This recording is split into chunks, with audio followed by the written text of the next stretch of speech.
আসসালামু আলাইকুম ওয়া রাহমাতুল্লাহি ওয়া বারাকাতুহু। আজকে আলোচনা করব নবী করিম সাল্লাল্লাহু আলাইহি ওয়াসাল্লাম তার পরিবারবর্গ নিয়ে রমজানে কীভাবে ইবাদত করতেন। নবীজি সাল্লাল্লাহু আলাইহি ওয়াসাল্লাম রমজানের শেষ দশকে পরিবার সহ ইবাদত করতেন। আয়েশা রাদিয়াল্লাহু তাআলা আনহা থেকে বর্ণিত, তিনি বলেন, যখন রমজানের শেষ দশক আসত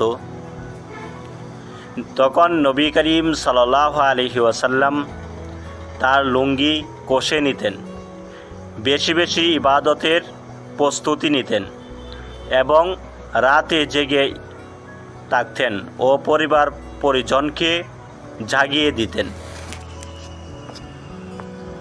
নবীজি সাল্লাল্লাহু আলাইহি ওয়াসাল্লাম রমজানের শেষ দশকে ইতিকাফ করতেন। নবী করিম সাল্লাল্লাহু আলাইহি ওয়াসাল্লাম এর সহধর্মিণী আয়েশা রাদিয়াল্লাহু তাআলা আনহা থেকে বর্ণিত যে নবী করিম সাল্লাল্লাহু আলাইহি ওয়াসাল্লাম রমজানের শেষ দশক ইতিকাফ করতেন। তার ওয়াফাত পর্যন্ত এই নিয়মেই ছিল। এরপর তার সহধর্মিণী গণও সে দিনগুলোতে অর্থাৎ রমজানের শেষ দশকে ইতিকাফ করতেন। আল্লাহ তাআলা আমাদেরকেও ইতিকাফ করার তৌফিক দান করুক, আমিন।